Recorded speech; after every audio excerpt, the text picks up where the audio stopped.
تلك آیات الکتاب المبین نتلو علیک من نبأ موسیٰ وفرعون بالحق لقوم یؤمنون ان فرعون علا فی الارض وجعل اہلها شیعا یستضعف طائفة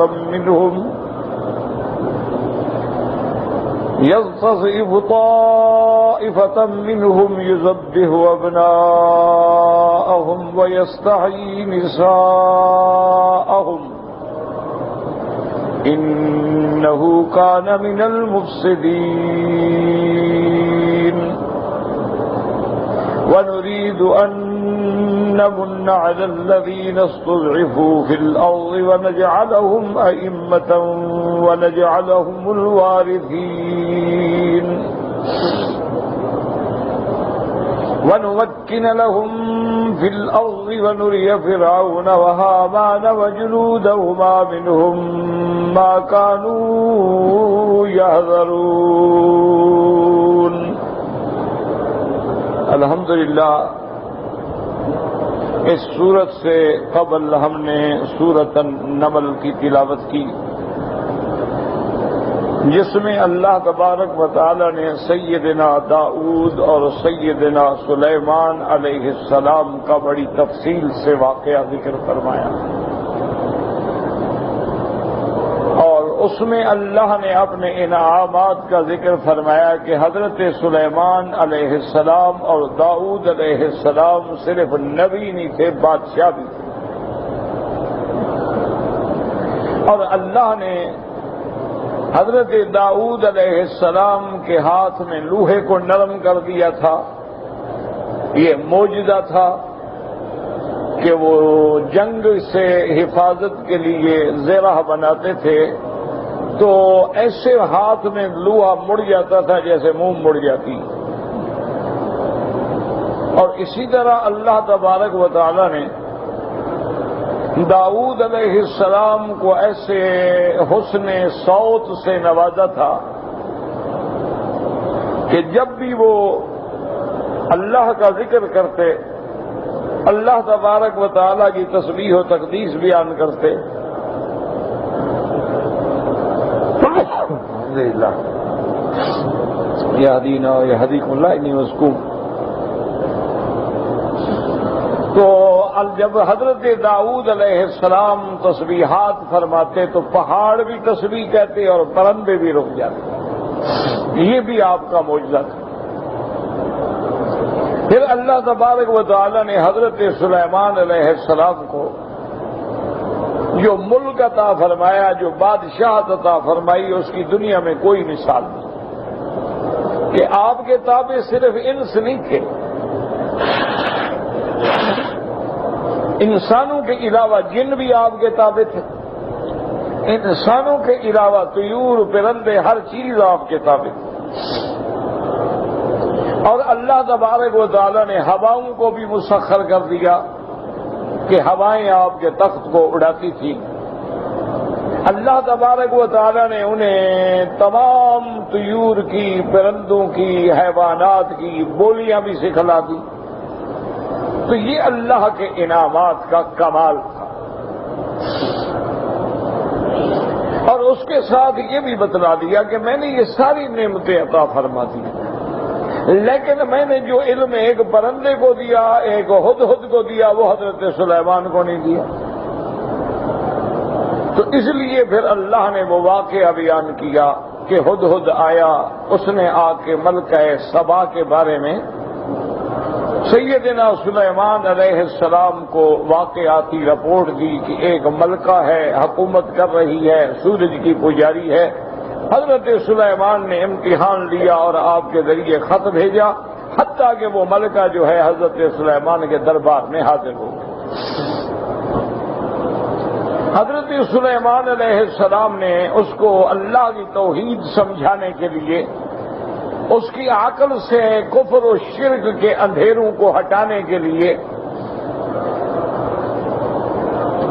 جنات کو حکم دیا کہ ایک ایسا محل بنائیں اور ایسا راستہ بنائیں کہ راستے میں ایک حوض ہو اور حوض کے اوپر شیشے کی چھت ہو اور اس کا رنگ اور پانی کا رنگ ایک ہو۔ جب وہ ملکہ اس پہ پہنچی تو اس نے سمجھا کہ پانی ہے، تو اس نے اپنی پنڈلیوں سے کپڑا ہٹایا تو اس کو بتلایا گیا کہ پانی نہیں ہے بلکہ یہ تو شیشہ ہے۔ تو اب اس کو چوٹ لگی اور وہ فوراً سمجھ گئی کہ جیسے میں نے سورج کو خدا سمجھ لیا ہے، حالانکہ سورج خدا نہیں ہے بلکہ دلیل خدا ہے، اللہ کی الوہیت پر دلیل ہے سورج۔ جیسے آج میں نے دھوکہ کھایا کہ شیشے کو پانی سمجھ بیٹھی، تو شیشہ جو ہے وہ مظہر ماں ہے، حقیقت تو پانی نہیں ہے۔ اس لیے فوراً اسلام لے آئی، قالت رب انی ظلمت نفسی واسلمت مع سلیمان للہ رب العالمین۔ اللہ نے اس کو اسلام کی دولت سے نواز دیا۔ پھر اس کے بعد اللہ تبارک و تعالی نے حضرت صالح علیہ السلام کا واقعہ بیان فرمایا قوم سمود کے ساتھ کہ انہوں نے اپنی قوم کو اللہ کی عبادت کی، اللہ کی الوہیت کی، وحدانیت کی دعوت دی، لیکن وہ قوم جو تھی اللہ رحمت فرمائے انکار پہ اور اعراض پہ اور تکذیب پہ اڑی رہی، حتیٰ کہ انہوں نے حضرت سلیمان علیہ السلام سے ایک معجزہ مانگا کہ اگر اس چٹان سے ایک اونٹنی نکل آئے اور اونٹنی بھی گابن ہو جس کا ہم دودھ پئیں تو ہم ایمان لے آئیں گے۔ اللہ نے وہ معجزہ عطا فرمایا، لیکن قوم کے بدبختوں نے اس اونٹنی کو بھی ذبح کر دیا، اونٹنی کو بھی قتل کر دیا۔ نتیجہ یہ نکلا کہ اللہ کے عذاب نے ان کو پکڑ لیا اور پوری قوم سمود جو تھی وہ تباہ۔ اس کے بعد اللہ نے قوم لوط کا واقعہ بیان فرمایا کہ جو قوم لوط جو تھی نعوذ باللہ وہ عورتوں کے علاوہ لڑکوں سے بدفعلی کرتے تھے، بے حیائی کا کام کرتے تھے، راستوں میں بیٹھتے تھے، لوگوں کی مذاق اڑاتے تھے، ان کے لڑکے جو ہیں لڑکیوں کا لباس پہنتے تھے تاکہ وہ لڑکیاں نظر آئیں، اسی طرح میک اپ اور سنگار کرتے تھے اور بے حیائی کا پرچار کرتے تھے۔ حضرت لوط علیہ السلام نے ڈرایا لیکن قوم جو ہے اپنے گناہوں پہ اور کفر پہ اڑی رہی۔ اللہ نے ایسا عذاب دیا، اللہ نے حکم دیا ملائکہ کو کہ ان کی قریب بستی جو ہے قریہ صدوم اس کو اٹھا کے آسمان کے قریب لا کے اوندا الٹ دیں اور اوپر سے پتھروں کی بارش کر دیں، تو اللہ نے ان کو بھی ہلاک کر دیا۔ اس واقعات کے بعد اللہ نے اپنی توحید الوہیت کے دلائل دیے۔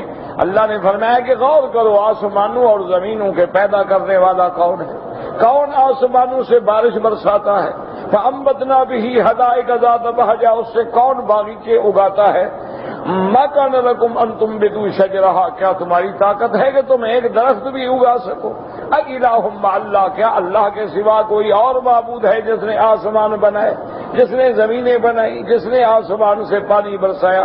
صاف جواب ہے کہ اللہ کے سوا کوئی معبود نہیں، اللہ کے سوا کوئی مختار نہیں، اللہ کے سوا کوئی خالق و رازق نہیں۔ اس لیے فرمایا الہ مع اللہ بل ہم قوم یعدلون۔ اس کے بعد دوسرے دلائل فرمایا من جعل الارض قرارا کس نے تمہارے لیے زمین کو رہائش کے قابل بنایا، وجعل خلالها انہارا اور اس کے درمیان میں نہریں چلائیں، وجعلها رواسي بين البحرين حاجزا اس پہ پہاڑوں کے بوجھ رکھے اور دریاؤں کے درمیان میں مانے رکھا۔ کیا اللہ کے سوا کوئی اور بھی کر سکتا ہے؟ کوئی نہیں کر سکتا۔ اس کے بعد فرمایا امن یجیب المضطر اذا دعاہ کون ہے جو پریشان حال کی دعا سنتا ہو، کون ہے جو دکھیاروں کے دکھ ٹالتا ہو، کون ہے جو بیماریوں کی بیماریوں کو رفع فرماتا ہو؟ اللہ کے سوا کوئی ہے؟ کوئی نہیں۔ یہ تمام دلائل جو تھے مسئلہ الوہیت پہ تھے۔ اللہ تبارک و تعالی نے اس کے بعد اللہ نے مسئلہ علم غیب بیان فرمایا کہ کل لا یعلم من فی السماوات والارض الغیب الا اللہ کہ میرے محبوب اعلان فرما دیں کہ آسمانوں میں اور زمینوں میں اللہ کے سوا کوئی غیب جاننے والا نہیں ہے، اور جن کو تم پکارتے ہو، جن کو تم عالم الغیب سمجھتے ہو، جن کو تم مشکل کشا اور حاجت روا سمجھتے ہو، ان کو تو یہ بھی پتہ نہیں کہ قیامت کب ہوگی، وہ تو اپنے اٹھنے کو بھی نہیں جانتے ہیں تو تمہارے غیب کیسے جانتے ہیں؟ اس کے بعد اللہ نے اس بات معاد کا ذکر فرمایا کہ قیامت حق ہے، جنت حق ہے، نار حق ہے، صراط حق ہے، حساب حق ہے، میزان حق ہے۔ اور کافر جو اعتراض کرتے ہیں کہ اس کی کیا دلیل ہے؟ اللہ نے فرمایا اس کی سب سے بڑی دلیل قرآن ہے کہ ہم نے قرآن میں فرمایا ہے، اللہ نے انبیاء کی زبانوں سے فرمایا ہے، اور اللہ تبارک و تعالی اگر پیدا کرنے پہ قادر ہے، اللہ پیدا کرنے کے بعد موت دینے پہ قادر ہے تو دوبارہ پیدا کرنے پہ بھی قادر ہے۔ ان ھذا القرآن یقص علی بنی اسرائیل اکثر الذی ھم فیہ یختلفون۔ لیکن اللہ نے فرمایا میرا محبوب جو لوگ گمراہ ہو چکے ہیں، جو بہرے ہو چکے ہیں، جو اندھے ہو چکے ہیں، ان کو تم ہدایت نہیں دے سکتے۔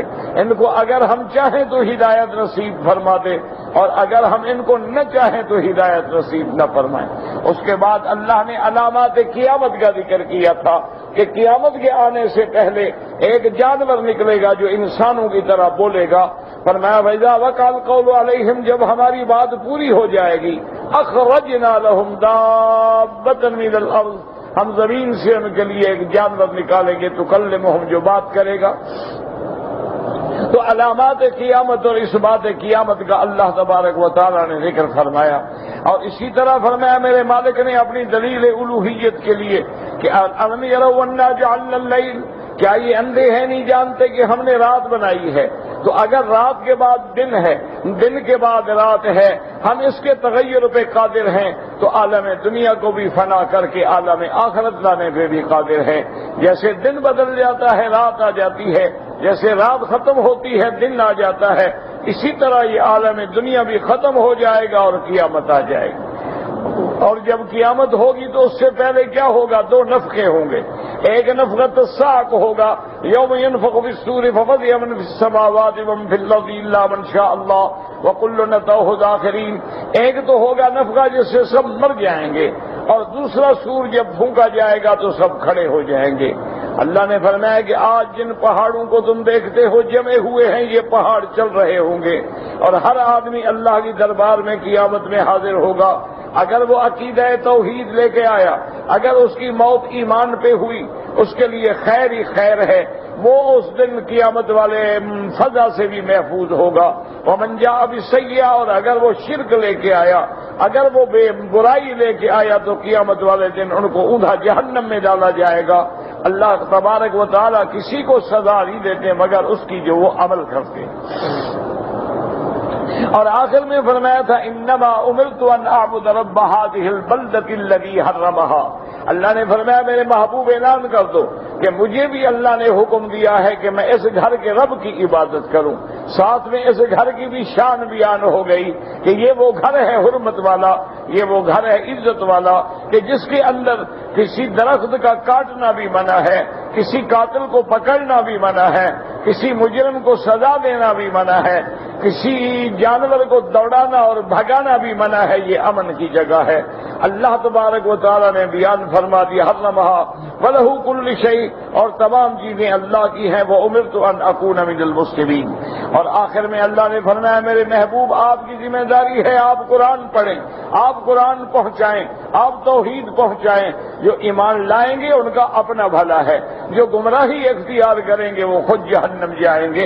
آپ کی ذمہ داری ڈرانا ہے، آپ کی ذمہ داری ان کو زبردستی مسلمان کرنا نہیں ہے۔ فرمایا وَقُلِ الْحَمْدُ لِلَّهِ سَيُرِيكُمْ آيَاتِهِ۔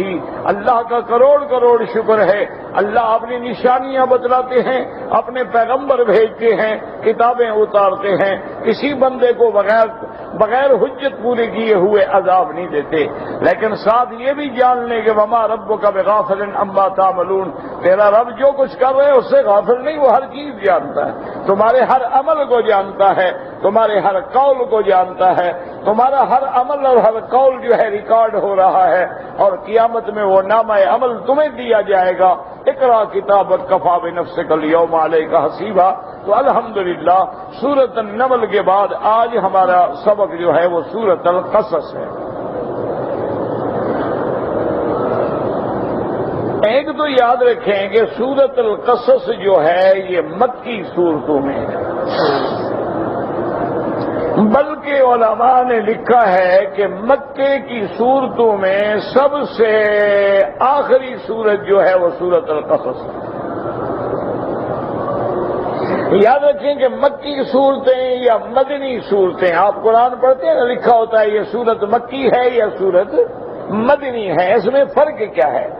جو اللہ نے قرآن میرے محبوب پہ ہجرت سے پہلے اتارا ہے وہ مکی ہے، چاہے وہ کہیں بھی اترے۔ اسی طرح جو ہجرت کے بعد اتارا گیا ہے وہ مدنی ہے، چاہے وہ عرفات میں اترا، بنا میں اترا، لیکن مدنی ہے کہ ہجرت کے بعد۔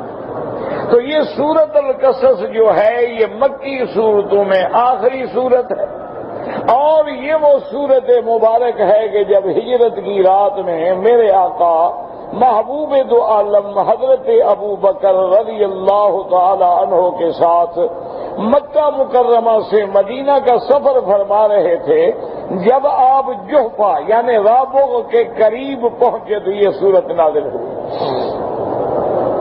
کیونکہ حضور صلی اللہ علیہ وسلم کو مکہ چھوڑنے کا غم تھا، آپ کو اللہ کا گھر چھوڑنے کی بہت بڑا حزن تھا، تو اسی صورت میں وہ آیت اتاری ان الذی فرض علیک القرآن لرادک الی معاد، کہ میرے محبوب آپ غم نہ کریں، ہم تمہیں واپس لوٹائیں گے مکے میں۔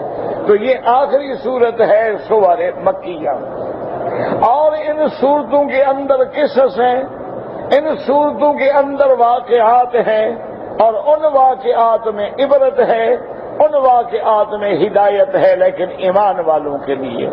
اسی لیے اللہ تبارک و تعالی نے سب سے پہلے اس صورت مبارکہ میں حضرت موسیٰ علیہ السلام کا قصہ بیان فرمایا۔ یاد رکھو کہ حضرت موسیٰ علیہ السلام کا قصہ جو ہے وہ سورت طٰہٰ میں بھی ہے، حضرت موسیٰ علیہ السلام کا قصہ جو ہے وہ سورت قصص میں بھی ہے، حضرت موسیٰ علیہ السلام کا قصہ جو ہے سورت النمل میں بھی ہے۔ اللہ تبارک و تعالی نے موسیٰ علیہ السلام کے واقعات کو مختلف اسلوب بیان سے کھول کھول کر بیان کیا ہے، کیونکہ حضور کے زمانے میں یہودی موجود تھے، تو اللہ نے قرآن میں واقعات اتارے کہ بھئی حضور پاک تو نہیں تھے نا موسیٰ علیہ السلام کے زمانے میں۔ جب اللہ کا نبی خبر دے رہا ہے تو یقینی بات ہے کہ اللہ کا سچا نبی ہے، اور یہ خبریں جو ہیں جبریل لایا ہے، ورنہ حضور کو کیا معلوم کہ موسیٰ علیہ السلام پہ کیا گزری۔ تو اس لیے ان واقعات میں عبرتیں ہیں، ان واقعات میں ہدایتیں ہیں، ان واقعات میں موعظہ ہے، لیکن شرط یہ ہے ان کے لیے جن کو اللہ ایمان نصیب فرمائے۔ جیسے فرماتے ہیں بسم اللہ الرحمن الرحیم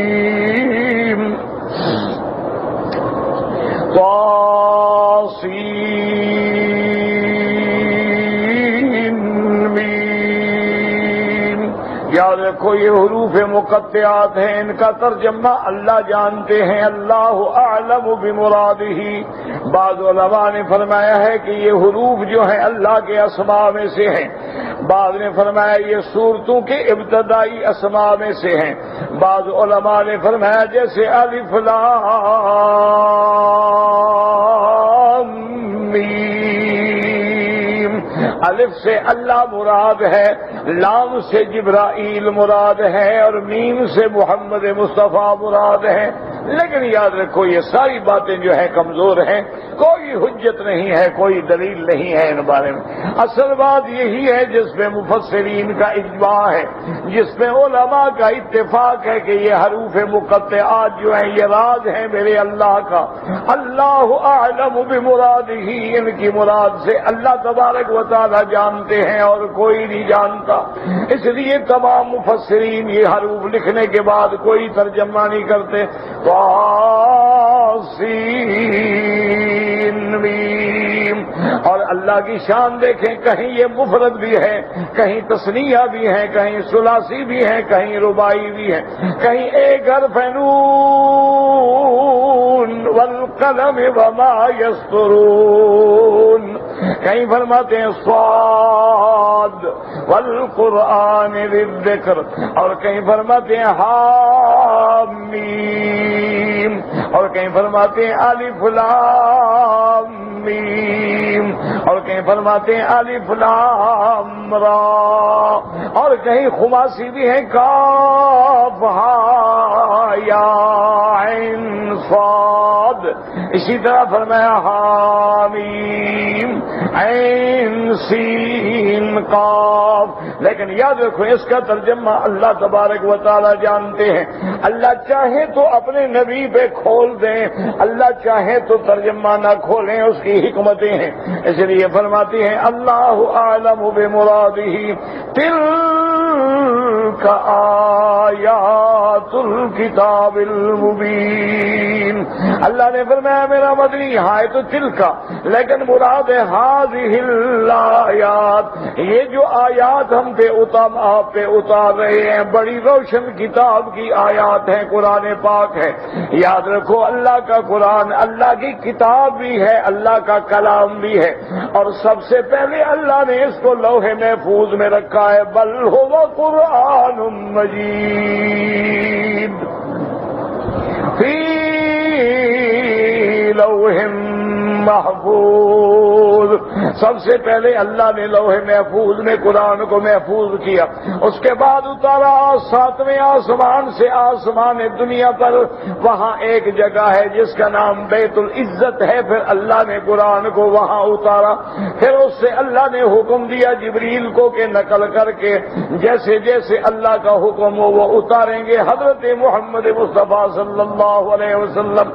اور یہ اللہ کے کمال علم کی دلیل ہے کہ جو واقعہ بعد میں آنا تھا اللہ کے پہلے علم میں ہے کہ میرے نبی پیدا ہوں گے، یہ مخالفتیں ہوں گی، ایسے ہجرت فرمائیں گے، ایسے مدینہ پاک میں داخل ہوں گے، ایسے مقام بدر میں آئیں گے، ایسے غزوہ بدر ہوگا، ایسے بدر میں کامرانی ہوگی، ایسے غزوہ احد ہوگا، غزوہ احد میں مسلمانوں کو شکست ہوگی، ایسے غزوہ احزاب ہوگا، ایسے میرے مدنی کا سفر تبوک ہوگا، ایسے آپ کا سفر خیبر ہوگا، ایسے آپ کا سفر مکہ ہوگا، مکہ فتح ہوگا، طائف فتح ہوگا. یہ ساری چیزیں اللہ کے پہلے علم میں ہیں، اللہ نے قرآن میں پہلے لکھ کے رکھ دیے.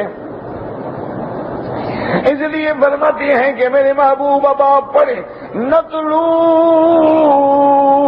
علیک، آپ پر ہم پڑھتے ہیں من نبأ موسیٰ و فرعون. من نبأ موسیٰ، نتلو مانا پڑھنا، نتلو مانا تلاوت کرنا، اور نتلو کا مانا ہوتا ہے کہ اللہ تبارک و تعالی کا آپ کو یاد دلانا. نتلو علیک من نبأ موسیٰ و فرعون بالحق. یاد رکھو نبا مانا خبر، لیکن نبا اس خبر کو کہتے ہیں جو بہت بڑی اہم خبر ہو. جیسے اللہ فرماتے اَمَّ يَتَسَاءَلُونَ عَنِ النَّبَإِ الْعَظِيمِ الَّذِي هُمْ فِيهِ مُخْتَلِفُونَ. اور جیسے فرمایا ذَلِكَ مِنْ أَنْبَاءِ الْغَيْبِ. یاد رکھیں نبا مانا بڑی اہم خبر، عظیم خبر، شان والی خبر. اللہ فرماتے ہیں میرا مدنی ہم آپ کو بڑی عظیم خبر، بڑی شان والی خبر جو حضرت موسیٰ اور فرعون کے ساتھ ہوئی، اور سچی خبر، پکی خبر جس میں کوئی شبہ نہیں بیان کرتے ہیں، لیکن یہ خبر ان کے لیے ہے جو ایمان لانے والے ہیں. نتلو علیک من نبأ موسیٰ و فرعون بالحق لقوم یؤمنون. لیکن ان لوگوں کے لیے چونکہ قرآن اگر ایمان نہ لائیں تو قرآن کا کیا فائدہ ہوگا، بلکہ قرآن کے انکار سے ہلاکت ہوگی، ذلت ہوگی. اس لیے فرماتے ہیں لقوم یؤمنون. اب وہ واقعہ کیا ہے؟ ان فرعون علا فی الارض وجعل اہلہا شیعا. اللہ نے فرمایا فرعون زمین میں بڑا سرکش بن گیا، بڑا فسادی بن گیا. ان فرعون علا فی الارض، علامانہ متکبر بن گیا، علامانہ سرکش بن گیا، علامانہ تکبر و تغا و تجبر. یعنی فرعون فرعون جو تھا وہ متکبر بن گیا اور اس نے اپنے ملک کے اندر قوم کو ٹکڑے ٹکڑے کر دیا. بعض قوم جو فرعون کی اپنی قوم تھی قبطی ان کو اونچا کر دیا اور جو سبتی بنو اسرائیل تھے ان کو ذلیل کر دیا, ان کو حقیر کاموں پہ لگا دیا. تو اللہ فرعون کا واقعہ بیان فرماتے ہیں. اور یاد رکھو ان واقعات میں عبرت ہے کہ ہر دور میں فرعون پیدا ہوتے ہیں, ہر دور میں قارون پیدا ہوتے ہیں, ہر دور میں نمرود پیدا ہوتے ہیں, ہر دور میں فراعنہ جو ہے ظلم کرتے ہیں, غریبوں پہ ظلم و تشدد کے پہاڑ توڑتے ہیں, لیکن انجام کیا ہے کہ اللہ غریبوں کو اونچا کر دیتے ہیں, فرعونوں کو ہمیشہ کے لیے ہلاک کر دیتے ہیں. اس لیے اللہ نے قرآن میں واقعات بیان کی ہیں کہ مت گھبراؤ.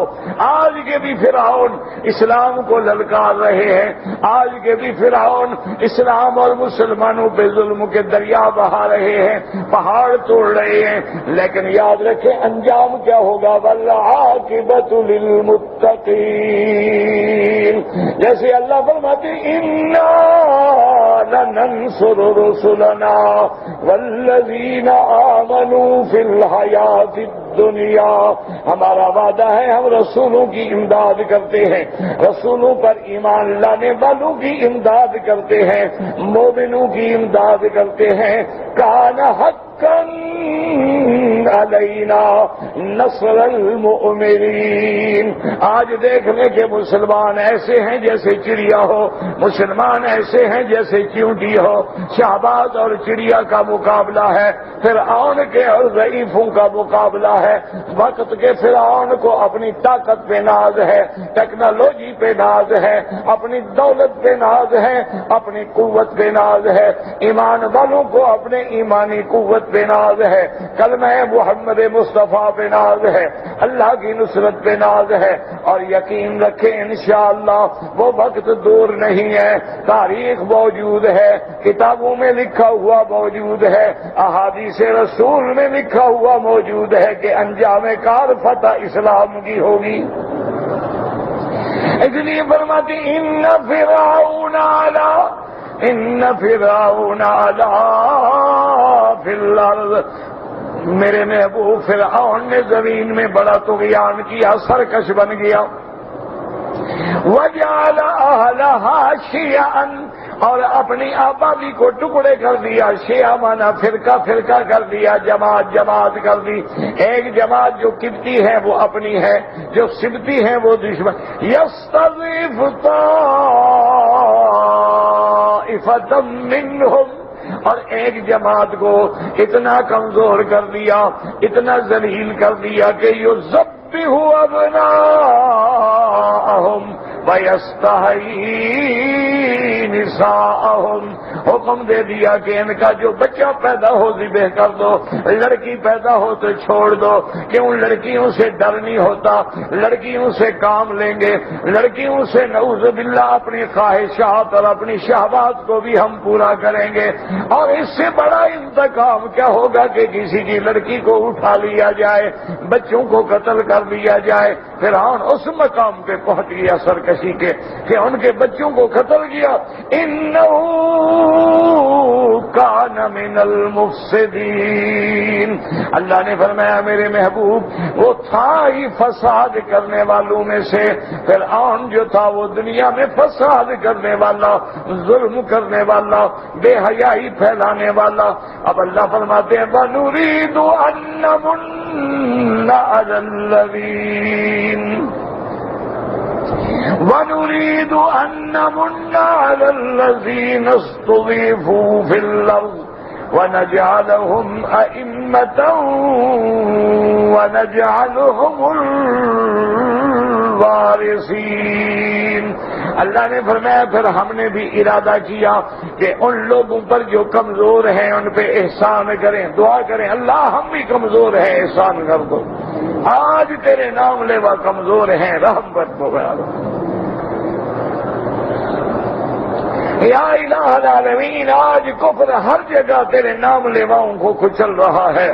آج مسلمانوں کے خون سے ہولی کھیلی جا رہی ہے، آج مسلمانوں کے معصوم بچوں پہ ٹریکٹر اور اس کے بعد ٹینک گزارے جا رہے ہیں، آج مسلمانوں کے معذور لوگ جو ہیں ان کو بھی میزائلوں کے نشانے بنائے جا رہے ہیں۔ مولا مہربانی فرما دے، ہم کمزوروں پہ بھی رحم فرما دے۔ ہم میں کوئی نیکی نہیں ہے، کوئی عمل نہیں ہے، لیکن تیرے نام لیوا تو ہیں، نام تو تیرا لیتے ہیں، کہلاتے تو مسلمان ہیں۔ اللہ فرماتے ہم نے فیصلہ کیا وَنُرِيدُ أَن نَّمُنَّ عَلَى الَّذِينَ، ہم نے ارادہ کیا کہ اس کمزور جماعت پہ ہم احسان کریں، عَلَى الَّذِينَ اسْتُضْعِفُوا فِي الْأَرْضِ، اور احسان بھی کیسا کریں؟ فرمایا نَجْعَلُهُمْ أَئِمَّةً، ہم ان کو اس علاقے میں سردار بنائیں، وَنَجْعَلُهُمُ الْوَارِثِينَ، اور ہم ان کافروں کے ملک کا بھی ان کمزوروں کو وارث بنا دیں۔ یا اللہ تو قادر ہے، وَمَا ذَلِكَ عَلَى اللَّهِ بِعَزِيزٍ، آج یہود اور ان کی طاقتوں کو ملی امید کر کے مسلمانوں کو ان کا وارث بنا دے۔ یا اللہ مسجد اقصی پھر مسلمانوں کے حوالے کر دے۔ یا الہ العالمین، مسلمانوں کا یہ قبلہ ہے، مسلمانوں کا یہ کعبہ ہے جس کو سیدنا عمر نے فتح فرمایا ہے۔ میرا اللہ تیرے آگے کوئی مشکل نہیں۔ ان الیہود قد بغوا وطغوا وافسدوا فی الارض وقتلوا الابریاء، اللہم انزل علیہم باسک الذی لا یرد عن القوم المجرمین۔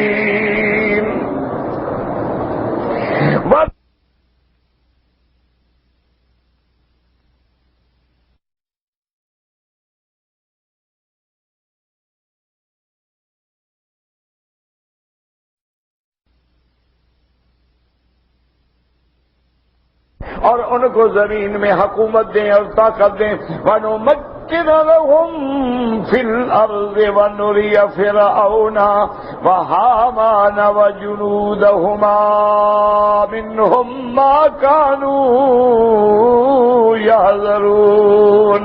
اور اللہ نے فرمایا کہ ہم چاہتے ہیں کہ پھر ہم دکھائیں فرعون کو اور فرعون و حامان کو اور ان کے لشکروں کو جو کچھ وہ چاہتے، جس چیزوں سے وہ ڈرتے تھے، تو اللہ نے اپنا وعدہ سچا کیا، وہ کمزور غالب آ گئے اور فرعون اپنے لشکر کے ساتھ ہمیشہ کے لیے غرق ہو گیا۔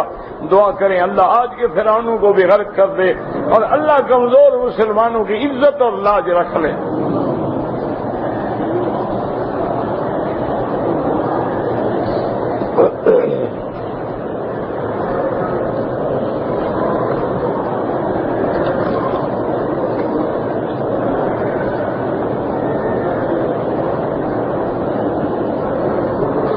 ایک آدمی نے مدینہ منورہ سے احرام باندھا، احرام باندھنے کے بعد مکہ مکرمہ میں آ کے طواف کیا، طواف کرنے کے بعد صفا مروہ نہیں دوڑا، حلق کرایا، کپڑے پہن لیے، ایک بکری دم پڑ گئی۔ میرا بھائی اگر عمرہ کرنے سے پہلے مسئلے پوچھ لو تو کیوں غلطی ہو؟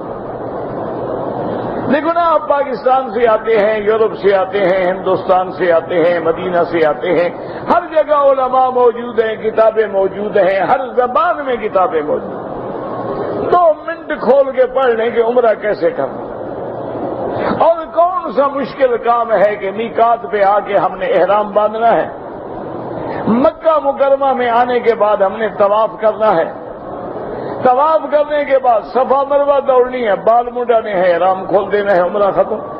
کون سا مشکل کام؟ اگر آپ کتاب پڑھ لیں، اگر آپ کسی عالم سے پوچھ لیں، آنے سے پہلے تیاری کر لیں، مجہ میں کبھی غلطی ہو، کوئی غلطی نہیں ہو، لیکن آپ مکے میں آ کے عمرہ کر کے غلطی کر کے مسئلہ بعد میں پوچھتے ہیں۔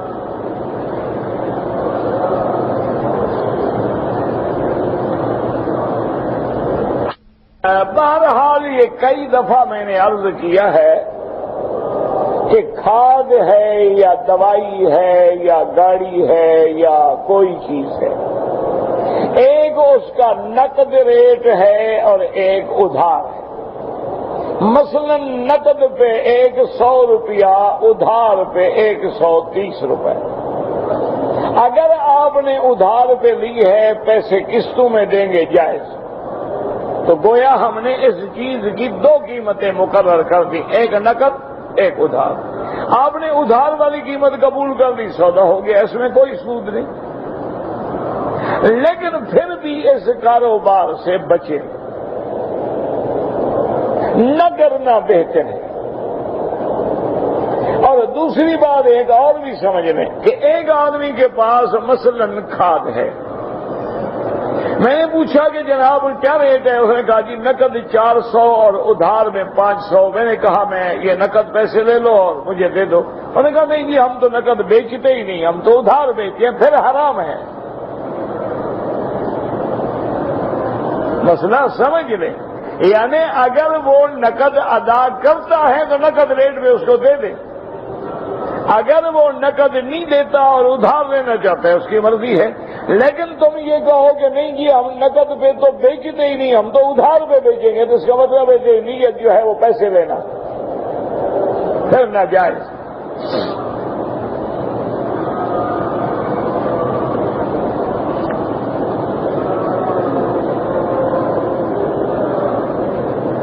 تارا ٹوٹتا دیکھ کا مانگتا، تارا ٹوٹتا دیکھ کا مانگتا کچھ نہ ہوتا۔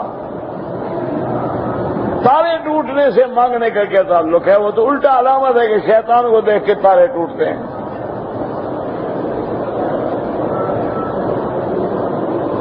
میرے عزیز ہیں اور میری بھانجی ہیں، بیمار ہیں، اللہ ہر بیمار پہ رحم فرما۔ اللہم اشفنا واشف مرضانا ومرضى من اوصانا ومرضى المسلمین۔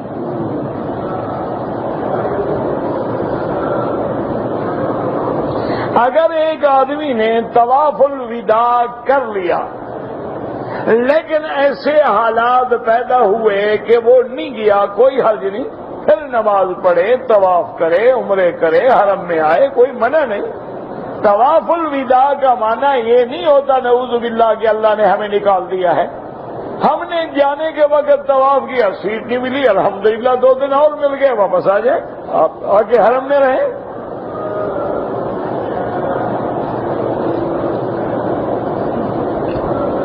کہتے جی کہ عورت رمضان المبارک میں مسجد میں اعتکاف بیٹھے یا گھر میں بیٹھے، میرا بھائی یاد رکھیں کہ عورت کے لیے ہر عبادت گھر میں افضل ہے، حتیٰ کہ فرض نماز کے لیے مردوں کا آنا مسجد میں لازم ہے لیکن عورت کے لیے نہیں۔ اعتکاف نفلی عبادت، اس لیے وہ اپنے گھر میں ایک جگہ مقرر کر لے کہ گویا یہ مصلی ہے اور اسی حدود کے اندر نیت کر کے بیٹھ جائے۔ اگر مساجد میں انتظام ہے، اہتمام ہے، پردہ قائم رکھا جا سکتا ہے، ان کے لیے مقام مخصوص ہے تو بیٹھ سکتی ہے، لیکن افضل یہ ہے کہ اپنے گھر میں بیٹھے اور اپنے گھر کے ایک کمرے کو احتیاطاً گویا مسجد کا حکم کر دے تاکہ اس کو مسجد کا بھی ثواب ملے اور اعتکاف کا بھی ثواب ملے۔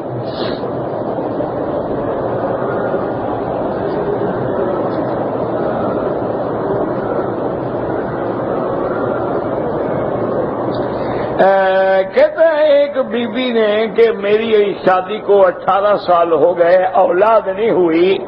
اصل میں سب سے پہلے تو جن لوگوں کے ہاں اولاد نہیں ہے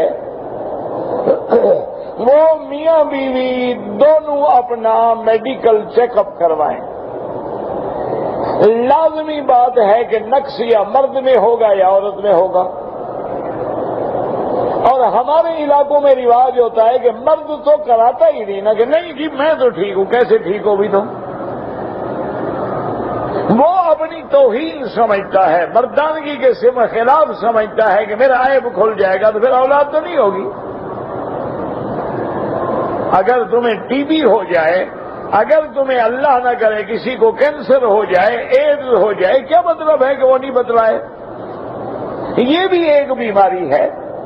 اور آج میڈیکل سائنس جو ہے اس معاملے میں بہت ترقی کر چکی ہے. آپ کسی اچھے میڈیکل سینٹر میں جا کے چیک اپ کرائیں، اپنا بھی بیوی کا بھی. اگر دونوں ٹھیک ہیں اور پھر اولاد نہیں ہوتی تو پھر دونوں جو ہیں کثرت سے استغفر اللہ استغفر اللہ استغفر اللہ، کیونکہ اللہ نے قرآن میں فرمایا ہے کہ استغفار پر یمددکم باموال وبنین، تمہارے مال میں بھی برکت دوں گا، اولاد بھی بڑھا دوں گا. تو اس لیے استغفار پڑھے. لیکن اگر میڈیکل چیک اپ میں نقص ہے تو علاج کرائیں. دنیا میں علاج موجود ہے. آج تو بہت یعنی علم بہت آگے چلا گیا ہے.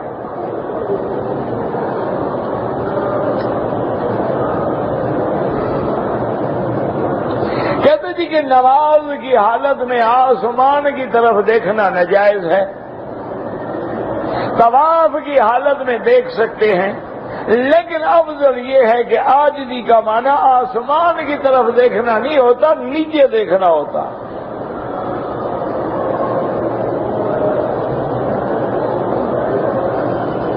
کہتے جی کہ آپ کرسی پہ بیٹھا کریں انشاءاللہ.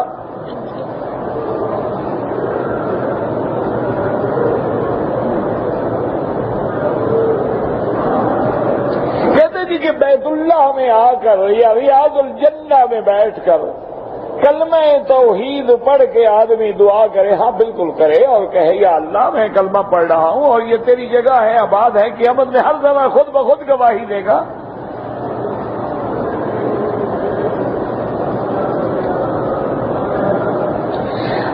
مسجد نبوی میں نماز کی فضیلت جو ہے وہ صف اول میں ہے، اور صف اول جو ہے وہ حضور کے مواجہہ مبارک سے آگے ہے.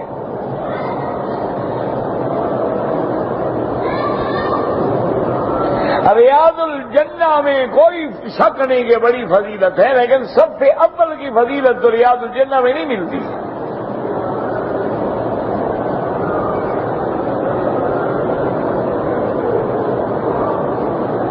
کہتے جی کہ اگر طواف کے 7 چکر ہیں تو 7 آدمیوں کو طواف دے دیں، یعنی کسی کا بھی طواف پورا نہ ہو. نہیں، تمہارا طواف 1 چکر میں پورا ہوتا ہے یا 7 میں؟ تو پہلے پورا تو کرو، ثواب تو بعد میں دینا. تم نے تو پہلے کاٹنا شروع کر دیا ماشاءاللہ کہ 1 چکر 1 آدمی، 1 چکر دوسرا آدمی، تیسرا چکر تیسرا آدمی، چوتھا چکر چوتھا آدمی. یہ تماشا ہے، کوئی ثواب ہے بلا؟ جب طواف مکمل ہی نہیں ہوا تو ثواب کس بات کا؟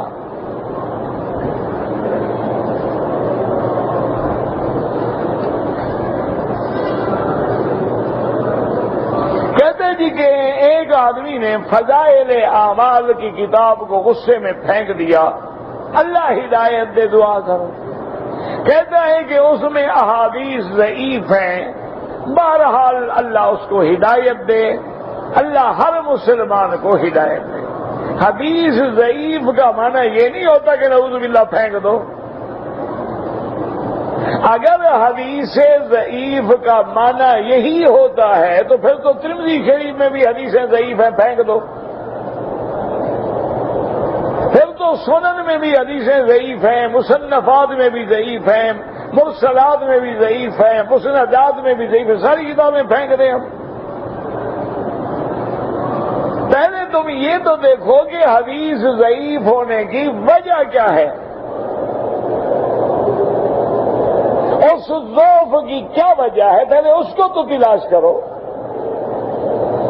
اور کبھی ایسا ہوتا ہے کہ حدیث تو ضعیف ہے لیکن اس کے متن کا جو الفاظ ہیں، جو مفہوم ہے، وہ قرآن میں موجود ہے، صحیح حدیث میں موجود ہے. یہ تھوڑا ہوتا ہے بھی جہاں ضعیف لکھا اٹھا کے پھینک دو. اللہ ہدایت دے. اور پھر یہ تو جمیع محدثین کا بالاتفاق مسئلہ ہے کہ ضعیف حدیث جو ہے وہ فضیلت اعمال میں حجت ہے. یعنی اگر کعبے کی فضیلت کا بیان ہے، حرم کی فضیلت کا بیان ہے، روزے کی فضیلت کا بیان ہے، نماز کی فضیلت کا بیان ہے، حدیث ضعیف حجت ہے. حدیث ضعیف جو ہے وہ تو عقیدے میں آپ پیش نہیں کریں گے. حدیث ضعیف جو ہے بعض ائمہ کے نزدیک احکام میں پیش نہیں کریں. اچھا، ایک حدیث ضعیف ہوتی ہے، ایک مضاعف ہوتی ہے. کیا مانا کہ ایک محدث نے فرمایا ہے یہ حدیث ضعیف ہے، لیکن 4 محدث کہتے ہیں یہ حدیث ضعیف نہیں ہے. تو ایسے نہیں ہوتا کہ نعوذ باللہ جہاں ضعیف لکھا اٹھا کے پھینک دو، یہ حدیث کی قدر ہے نعوذ باللہ.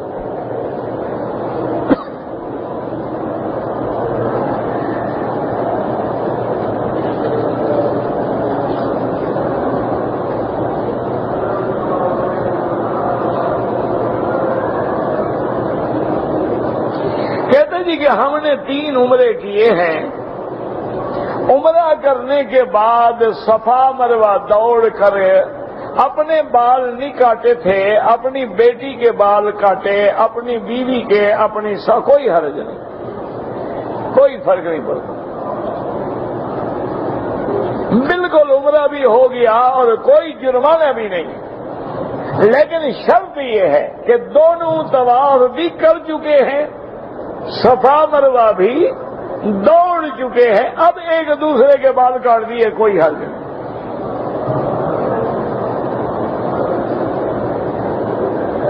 حضور پاک کے معراج کا واقعہ بتائیں. ابھی کو معراج کی آیت پڑھ رہے ہیں ہم، کے واقعہ بتائیں. باقی بہرحال علماء میں اختلاف ہونے کے باوجود جمہور ائمہ کی رائے یہ ہے کہ حضور کا معراج جو ہے جسم کے ساتھ ہوا ہے، جسد کے ساتھ ہوا ہے. آپ اپنے بدن مبارک کے ساتھ تشریف لے گئے ہیں.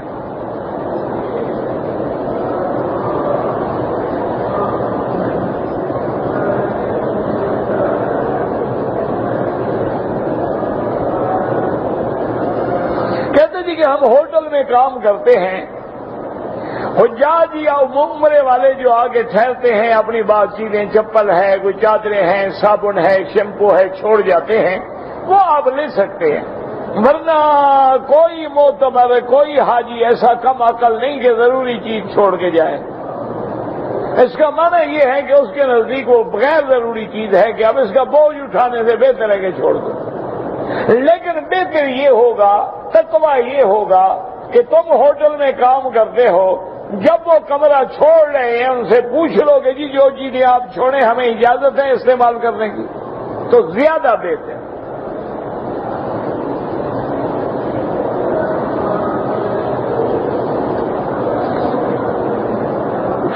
والدین بہت زیادہ مقروض ہیں، میں ان کی مدد کرتا رہتا ہوں، اچھی بات ہے، ان کو زکوٰۃ دے سکتا ہوں. نہیں، والدین کو زکوٰۃ نہیں دی جاتی، کیونکہ تمہاری جو مال ہے، دولت ہے، انت و مالک لابیک، وہ تو والدین کا ہے. والدین تو مالک ہیں، مالک بھی زکوٰۃ لیتا ہے.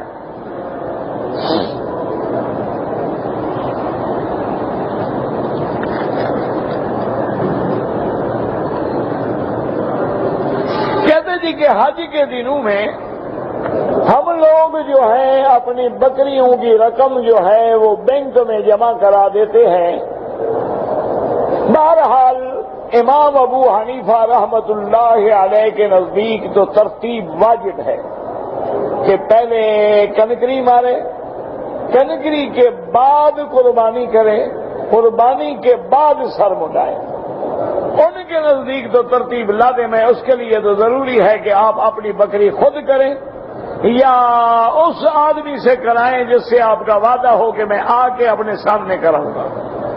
اور باقی ائمہ کے نزدیک ترتیب واجب نہیں ہے، آگے پیچھے ہو جائے تو کوئی حرج نہیں، لہذا بینک میں بھی جائز ہے.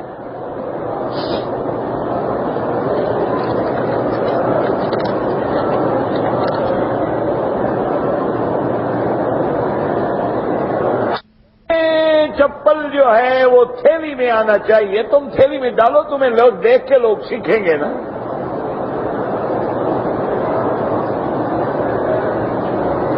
حجر اسود کے قریب جو ہے لوگ لڑتے ہیں تو نہ لڑا کرو، ایک دوسرے کو ہدایت کرو. تمہاری بات نہیں مانتے تو ہماری زیادہ مان لیں گے. یہ تو ہر آدمی ایک دوسرے کو سمجھائے کہ بھائی اللہ کا گھر ہے، اللہ کا حرم ہے، ادب کا مقام ہے، لڑائی نہ کرو، زیادتی نہ کرو، عورتوں کو ہاتھ نہ لگے، کسی غیر محرم سے بدن نہ ٹکرائے، کیا فائدہ بوسہ دینے کا؟ یہ تو ہر بندہ جب تک نہ سمجھائے، ایک آدمی تو نہیں سمجھا سکتا۔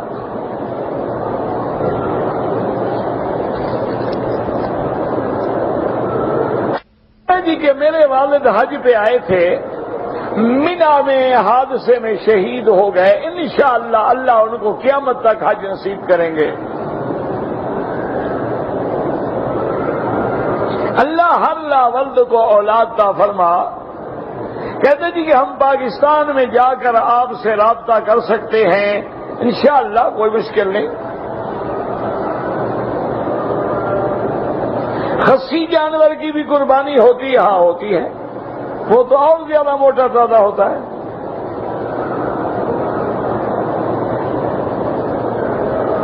ایک آدمی نے 30,000 لے کر زمین رہن دی ہے، اگر 30,000 مستاجری ہے تو تم فصل اٹھا سکتے ہو، اگر 30,000 قرضہ دیا ہے، زمین رہن رکھی ہے کہ نہ دے پیسے تو زمین بیچ سکو، پھر زمین سے آمدنی نہیں لے سکتے، وہ تو سود ہو گیا۔ کہ 30,000 تمہارا قرضہ بھی کھڑا رہے، ہر سال 10,000 کا فصل بھی اٹھاتے رہو۔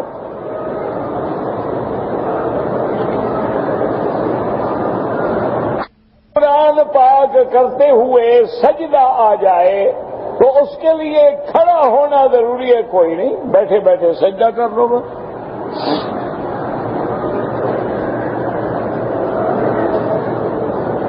اگر ایک ایسا وقت ہے جس میں نماز مکروہ ہے، سجدہ تلاوت اس وقت بھی ہو سکتا ہے، کیونکہ وہ کوئی پوری نماز تو ہے نہیں نا۔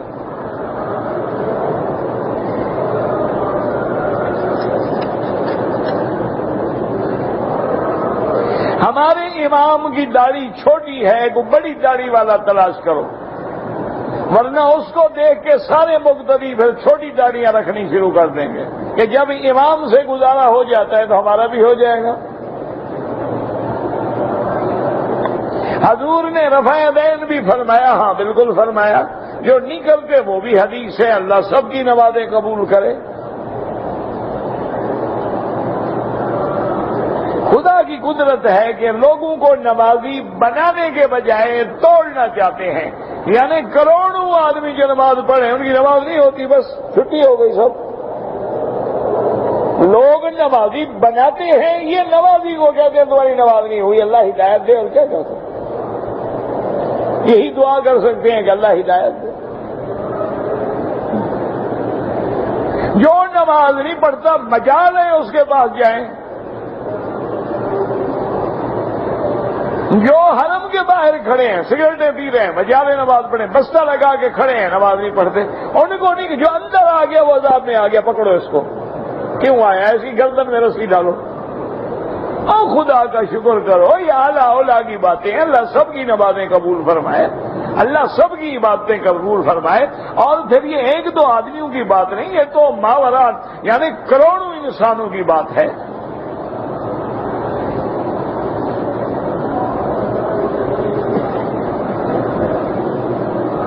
اسی طرح امام کے پیچھے فاتحہ پڑھنا ہے، جو پڑھتے ہیں الحمدللہ، جو نہیں پڑھتے ان کے پاس بھی حدیث ہے مسلم کی کہ اذا قرأ فانصتوا، امام پڑھے تم چپ رہو۔ سب کی نماز قبول ہے انشاءاللہ۔ بس جھگڑے والوں کے لیے دعا کریں اللہ ان کو ہدایت دے، کہ انہوں نے صرف ٹھیکہ یہی دے رکھا ہے کہ کس کس کی نماز کا فتویٰ دیں گے، نہیں ہوتی۔ اللہ سے دعا کرو اللہ ان کو بھی ہدایت دے، اللہ ہمیں بھی ہدایت دے۔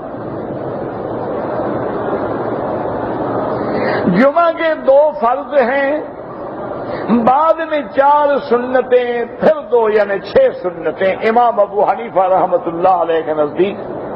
امام احمد ابن حنبل رحمت اللہ علیہ کے نزدیک پہلے بھی 2 سنتیں ہیں، بعد میں بھی 2 سنتیں۔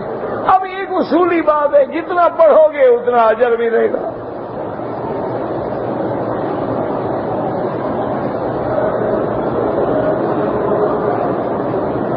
کہتے جی کہ اگر کسی آدمی کو بواسیر ہے اور علاج کے لیے اس کو پیتل کی یا لوہے کی کوئی انگوٹھی پہنا دے، اگر علاج ہے تو جائز ہے۔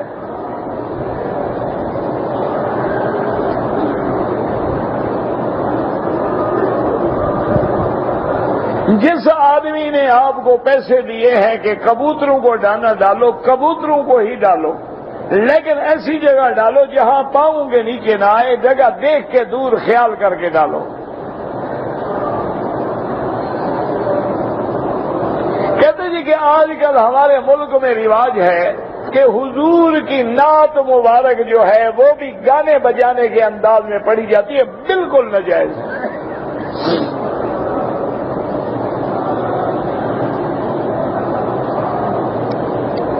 یعنی کیسے عجیب لوگ ہیں بھی، گانا بجانا یہ ہے شیطان کا، نعت ہے اللہ کے نبی رحمان کی، دونوں کو راضی کر رہے ہو۔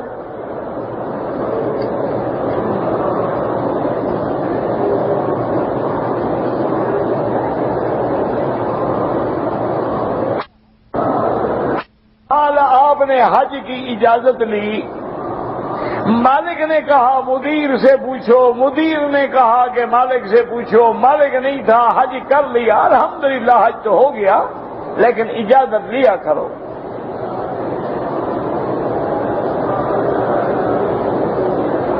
اگر پاؤں میں جرابیں ڈالی ہوں تو جرابوں پہ مسح کرنا جو ہے امام احمد ابن حنبل رحمۃ اللہ علیہ کے نزدیک جائز ہے۔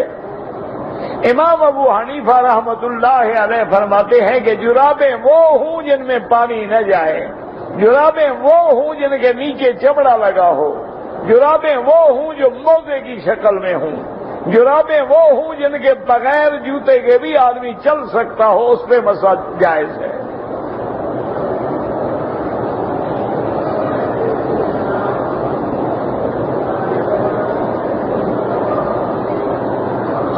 اگر احرام عمرے کا ہے یا حج کا ہے، ناپاک ہو گیا، دھو ڈالو، بس کوئی مسئلہ نہیں، کوئی ضروری نہیں کہ بدلو، اس کو دھو کے پاک کرو، پہنو۔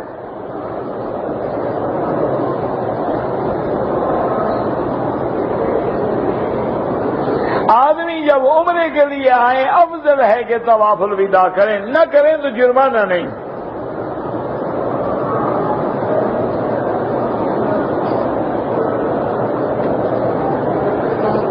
اگر ایک عورت نے عمرے پہ آئی، طواف میں جب پہنچی تو دماغ اس کا جواب دے گیا، اس کو کوئی پتہ بھی نہیں لگتا تھا کہ میں کیا کر رہی ہوں، ہسپتال میں ایڈمٹ ہو گئی، اب ٹھیک ہو گئی ہے، اب دوبارہ عمرہ پورا کر لیں انشاءاللہ، کوئی جرمانہ نہیں۔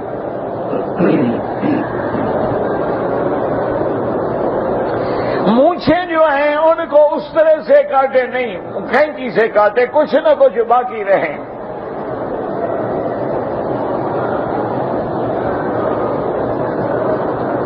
عمرہ کی آج صفا مروانی دوڑا تو باقی کیا کیا تم نے؟ بہرحال ایک بکری دم ہے، 300 ریال لگیں گے، مجال ہے تم دوبارہ غلطی کرو، کوئی وجہ تو ہے نا، اللہ نے شریعت میں جرمانہ رکھا ہے تاکہ آئندہ مجال 3 کو یہ 16 سے ضرب دے گا نا، 4800 روپے، مجال ہے کبھی صفا بھولے اس کو کبھی زندگی میں۔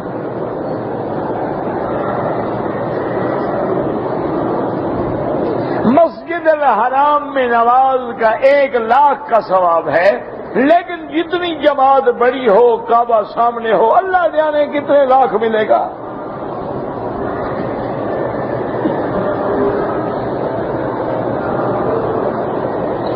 مکے میں جو لوگ رہتے ہیں اگر عمرہ کریں تو گھر سے احرام باندھ کے بالکل نہیں، ان کو حد حرم سے باہر جانا ضروری ہے۔ اگر مکے سے احرام جائز ہوتا حضور بی بی عائشہ کو کیوں بھیجتے تنیم؟ مکے میں تو موجود تھی، فرماتے احرام باندھ کے کر لو عمرہ۔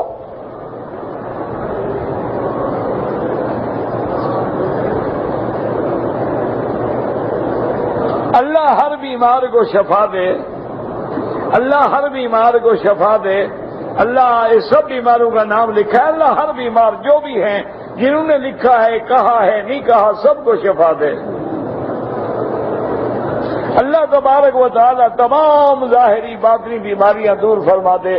اللہم اشفنا واشف مرضانا ومرضى المسلمین اللهم رب الناس اذهب الباس اشف انت شافي لا شفاء الا شفاؤك شفاؤك لا يغادر سقما اللهم اصلحنا واصلح اولادنا واولاد المسلمين اللهم اصلح شبابنا وشباب المسلمين اللهم اصلح بناتنا وبنات المسلمين اللهم اصلح احوالنا واحوال المسلمين اللهم اصلح ذرياتنا وذريات المسلمين اللهم اجعلنا واجعلهم من عبادك الصالحين الناجحين الراشدين الفائزين اللهم اجعل لنا وللمسلمين من كل هم فرجا ومن كل ضيق مخرجا یا اللہ عالم اسلام کی عزت کا فیصلہ فرما یا اللہ مسلمان فلسطین میں ہیں کشمیر میں ہیں عرب میں ہیں عجب میں ہیں ان کی جان مال آبرو عزت کی حفاظت فرما یا اللہ مسلمان ملکوں کی حفاظت فرما یا اللہ بلد الامین کی حفاظت فرما یا اللہ ہماری ظاہری باطنی روحانی جسمانی بیماریاں پریشانیاں اپنی رحمت سے دور فرما سبحان ربک رب العزت عما یصفون والسلام علی المرسلین والحمد للہ رب العالمین آمین.